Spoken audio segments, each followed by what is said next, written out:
नमस्कार विद्यार्थी मित्रांनो, स्टडी फ्लो कोर्सेस मध्ये आपलं पुन्हा एकदा सर्वांचं स्वागत आहे. मित्रांनो, आज आपण एक डिग्री स्तरावरील कोर्स बद्दल पाहणार आहोत जो आर्ट्स या स्ट्रीमच्या अंडर येतो, जो आहे BA इन इंग्लिश.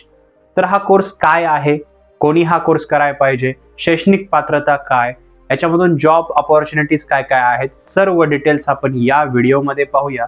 हा व्हिडिओ एंड पर्यंत पहा. चॅनलवर नवीन असाल तर सबस्क्राईब नक्कीच करा. So let's begin.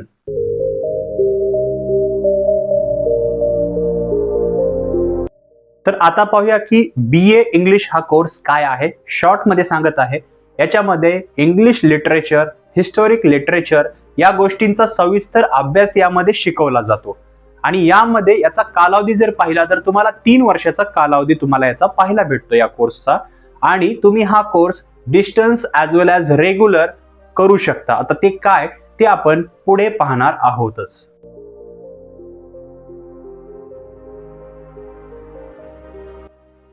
तर आता या कोर्सची शैक्षणिक पात्रता आपण पाहूया. तर शैक्षणिक पात्रता खूप सोपी आहे. तुम्ही 12th पास असले पाहिजेत. 12th pass no matter what, तुम्ही PCM घेतला आहे, PCB घेतला आहे, तुम्ही फक्त 12th पास असले पाहिजेत. तुम्हाला मिनिमम 50% मार्क्स असायला पाहिजेत. जर तुम्ही कॅटेगराइज स्टुडंट्स जसं की SC ST OBC या प्रवर्गातून येत असाल तर तुम्हाला अतिरिक्त पर्सेंटेज मध्ये सूट दिली जाते. आणि यानंतर तुम्ही इझिली या 12वीच्या मार्क्सच्या बेसिसवर ऍडमिशन घेऊ शकता.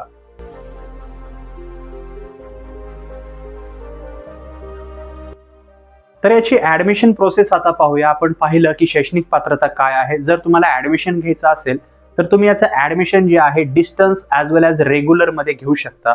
YCMU सारखे जे युनिव्हर्सिटीज आहेत, यशवंतराव चव्हाण मुक्त विद्यापीठ जे आहे किंवा इग्नू विद्यापीठ आहे, इंदिरा गांधी ओपन युनिव्हर्सिटी, तर या ठिकाणी सुद्धा तुम्ही डिस्टन्स मध्ये जे आहे ते ऍडमिशन घेऊ शकता आणि हा कोर्स कम्प्लीट करू शकता. किंवा पुणे किंवा मुंबई सारख्या ठिकाणी खूप सारे कॉलेजेस आहेत. पुण्यामध्ये गरवारे कॉलेज आहे किंवा फर्ग्युसन कॉलेज आहे.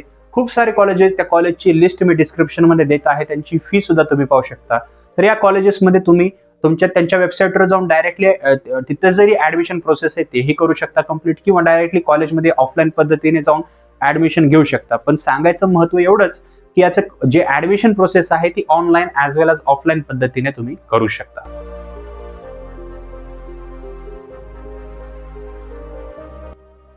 आता पाहूया की याचा सिलेबस कशा प्रकारचा, म्हणजे जो याच्यामध्ये इंटरनल गोष्टी आहेत त्या कशा प्रकारे वर्क करतात शैक्षणिक अभ्यासक्रमाबाबत. तर बघा, हा 3 वर्षाचा कोर्स तुम्हाला पाहायला भेटतो. याचा कालावधी 3 वर्ष आहे. मग तुम्ही रेग्युलर करा किंवा डिस्टन्स मध्ये करा. याच्यामध्ये तुम्हाला 3 वर्षामध्ये 6 सेमिस्टर पाहायला भेटतात. या सेमिस्टरमध्ये वेगवेगळ्या विषयांचा जो आहे तो तुम्हाला अभ्यास करावा लागतो आणि प्रत्येक वर्षी तुम्हाला 2 सेमिस्टर पाहायला भेटतात. 3 वर्षानंतर तुमचं जे डिग्रीचं सर्टिफिकेट आहे ते तुम्हाला मिळून जातं, जे तुम्ही फर्दर स्टडीज मध्ये यूज करू शकता.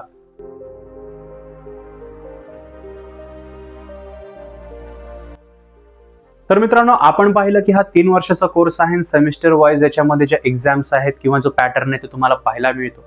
आता याच्यामध्ये सिलेबस कोणकोणता, म्हणजे विषय काय काय शिकवले जातात त्याबद्दल आपण पाहूया. तर जसं तुम्ही स्क्रीनवर पाहू शकता, यामध्ये Indian classical literature, Indian writing in English, British poetry and drama, 4th to 17th century, popular literature, British romantic literature, women's writing, modern European drama, post colonial literature, British literature, the early 20th century. तर सर्व काही लिटरेचरवर आधारित आहे आणि सर्व तुम्ही याच्यात writing skills वगैरे डिपेंड आहेत.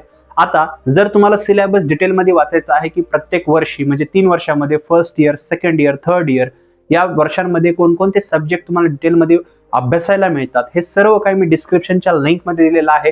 तिथे क्लिक करून तुम्ही पूर्ण सिलेबस रीड करू शकता.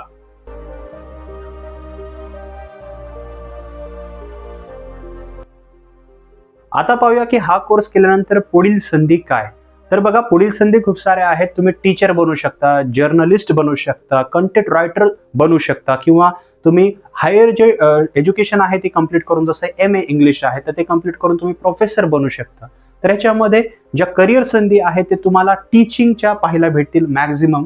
तर तुम्ही याच्यामध्ये करिअर घडवू शकता. ॲज वेल ॲज तुम्ही डिग्रीचा वापर करून बऱ्याच गव्हर्नमेंट कॉम्पिटेटिव्ह एक्झाम्स आहेत त्याच्यामध्ये सुद्धा पार्ट घेऊ शकता. पण हे पूर्ण तुमच्या डिपेंड आहे, तुमच्या स्किल्सवर, तुमच्या माइंडसेटवर. तुम्ही एक डिसेंट गव्हर्नमेंट जॉबही मिळवू शकता किंवा तुम्ही जे कॉलेजेस असतात तिथे सुद्धा जॉब मिळवू शकता. ॲज वेल ॲज तुम्ही हायर स्टडीज जसं की MA कडे सुद्धा वळू शकता, MA इंग्लिश करू शकता किंवा MA मध्ये किंवा MBA सुद्धा करू शकता. खूप सारे याच्यामध्ये जे ऑप्शन्स आहेत ते तुमच्यासाठी अवेलेबल आहेत.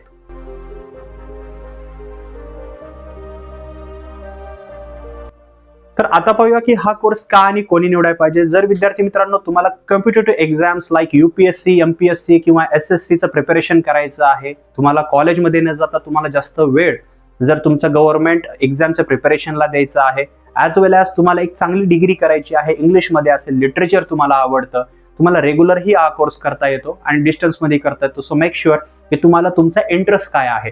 जर तुमचा इंग्लिश या विषयामध्ये जर तुम्हाला चांगले अजून काही स्किल्स डेव्हलप करायचे असतील, लिटरेचर वाचायचे आवडत असतील किंवा तुम्हाला हे सर्व बाजूला ठेवून गव्हर्नमेंट जॉबचे जे आहे ती तयारी करायची असेल, तर तुम्ही याच्यासाठी ऍडमिशन घेऊ शकता.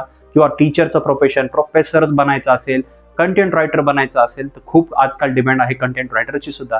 तर हे जर तुम्हाला क्षेत्र आवडत असेल तर तुम्ही बिंदास्त यासाठी ऍडमिशन घेऊ शकता. हा कोर्स जे आहे तुमच्यासाठी डिझाईन केला गेलेला आहे. मित्रांनो, याबद्दल जर तुम्हाला जॉब कोणत्या, त्याचा जॉब रोल काय, त्याचा पगार काय, किंवा तुम्हाला कॉलेजेस बद्दल वाचून घ्यायचं असेल की याच्यामध्ये महाराष्ट्रामध्ये कोणकोणते कॉलेजेस आहेत, महाराष्ट्राच्या बाहेर कोणते कॉलेजेस आहेत, हे सर्व काय मी डिस्क्रिप्शनच्या लिंकमध्ये दिलेलं आहे, तिथे क्लिक करून रीड करू शकता. या व्हिडिओबद्दल तुम्हाला जर काही प्रश्न पडत असतील, या कोर्सबद्दल काय प्रश्न पडत असतील तर कॉमेंट सेक्शनमध्ये विचारू शकता. ॲज वेल ॲज आमच्याशी इंस्टाग्रामवर सुद्धा कॉन्टॅक्ट करू शकता. तिथेही मी तुम्हाला 24/7 तुमच्यासाठी अवेलेबल आहे, तिथेही रिप्लाय देऊन टाकेल. तर मित्रांनो, व्हिडिओ पाहिल्याबद्दल धन्यवाद.